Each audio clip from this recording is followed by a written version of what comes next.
one that you can access against a radio next to it that can access a great stream and band of stations, therefore information, knowledge, understanding, awareness. Which one is going to be the man in uniform or the closed-minded pen pusher in the council or the government, and which one is going to be the free-thinking, woo, flowing, open-minded, hey, I can see it, look, intuitive. It's obvious, and that's what's happening. People who are opening their minds, Alex, and that's what it is. They're opening their minds to a greater range of reality. Bigger horizon. They are accessing that and expressing it in these great changes that people are going through. The others are getting in a narrower and narrower band, and they're becoming narrower and narrower and narrower. And it's a feedback loop. Those of us that are awakening are feeding on each other, and the dumbed down, the closed down, they're feeding off each other. Here we go. Rex of political talk. Alex Jones on the GCN Radio Network. Wow, David Icke is talking about how, in the behind the scenes for PrisonPlanet.tv viewers, he is talking about how the people that are going along with the system, the government people, the police, those that are in those closed down cult-like cultures, with all the peer pressure, they are closing down right now. You can see the myopic, almost drooling. I mean, you talk to people now, and either they're getting more closed down, I mean, literally like retarded, or they're opening up and energizing and more intuitive. And I dream of giving them knowledge. I dream of seeing them energized. I dream of seeing them seeing what I see, knowing what I know, and even more. And I just want to untie that, unloose it, and then I see the New World Order, which I can see more and more clearly now. I can see their designs, their master plans, not just from their own documents, but I can see the manifestation. I can predict what they're going to do down to the exact words, blowing people away. And as the real world gets clearer and clearer to me, it's a little frightening as I see the David Icke's world's pretty clear, actually. Then it horrifies me to see these stunted creatures. It's almost like in colors. There's these rainbow, happy, glowing light, people waking up, shining brighter. And then there's these dark, like black holes of people who are getting more and more evil, more and more hateful, more and more greedy and petty. And I see a huge war right now, that war against the people unlocking their minds. David Icke.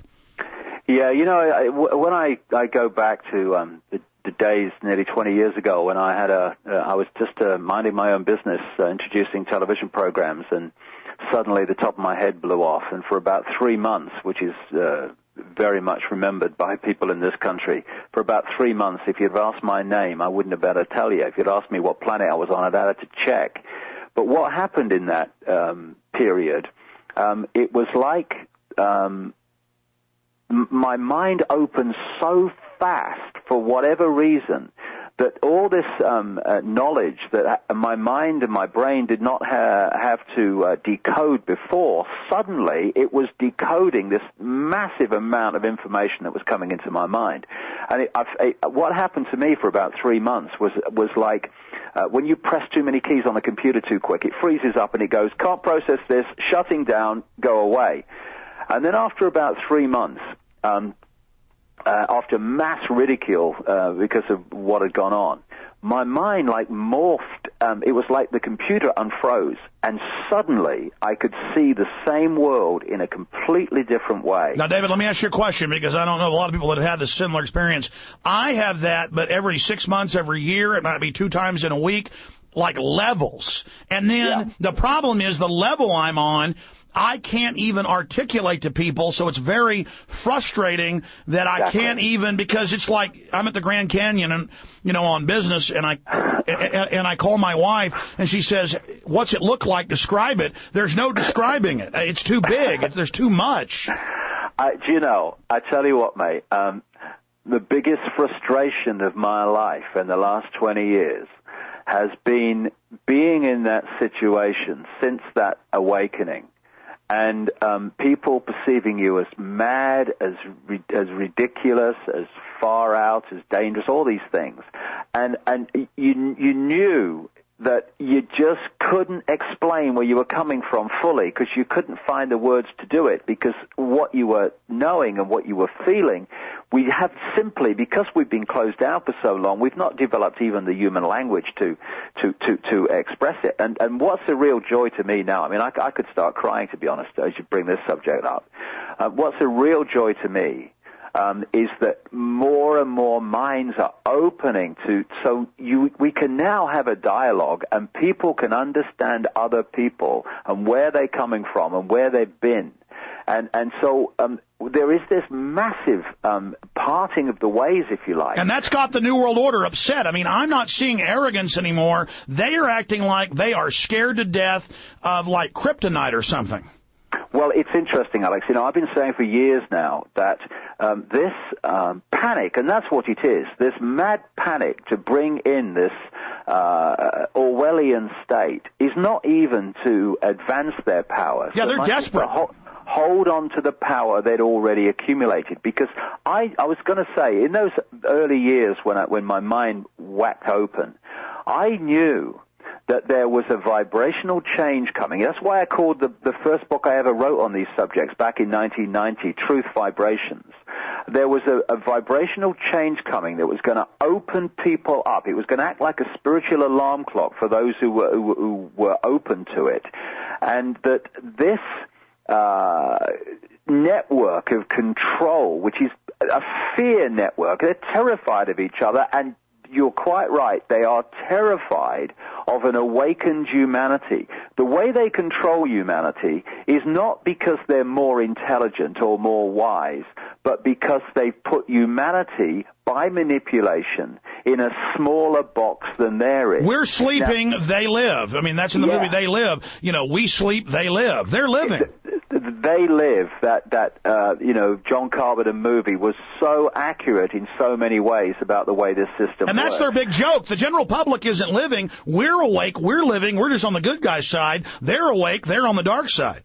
Yeah, what they're terrified of, and this is why I said earlier, all this surveillance and stuff and all this data and all this tracking stuff, it's not for the mass of the population. It's for those who are awakened, because they knew, and I knew nearly 20 years ago, but who could I discuss this with? I knew 20 years ago that this stuff was coming in because they knew that the awakening was coming, and they had to try to keep the trapdoor on it. And this is why it's in this period we've had the massive influx of chemicals in food, electromagnetic pollution, GMO, which is designed to manipulate the energy field that we live in and GMO. the thought fields we live in. Yeah, all that stuff. It's designed to target those who have the potential to awaken. They're in terror. Well, let me stop you. People. They report that the magnetic field of the Earth, energized by the sun and space radiation, and this is mainstream science, is what plants and plankton and bacteria and the whole time clock's on, not just the light, but the magnetic field. And then I had the head of HARP on last week, and he was admitting they create artificial aurora borealis. But then he said cell phones and wavelengths and radio waves, none of them are bad for us, when mainline science admits it'll fry you.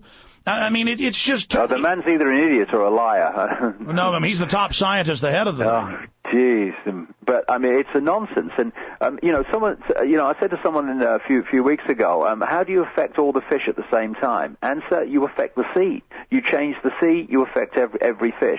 You change the sea of energy that we live in, which is what HARP and all these other things are about. You affect everybody. Well, I've got hundreds of studies, and obviously you know this, but I'm backing up, David, that just cell towers and they always argue, well, the sun puts off a lot of this. Well, we're designed and created to live with its waves. You add all these other ones, that's what causes that butterfly effect.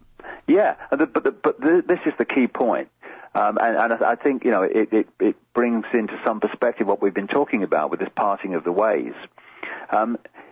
If everything is about frequency, these are quite obviously the cell phones work on a frequency. All these things that are being poured at us work on a frequency. Even a chemical additive in a soft drink or whatever is a frequency on an energetic level. Once you open your mind, open your heart, which is connected to the mind energetically, and you raise to a higher frequency, then just like Radio A doesn't affect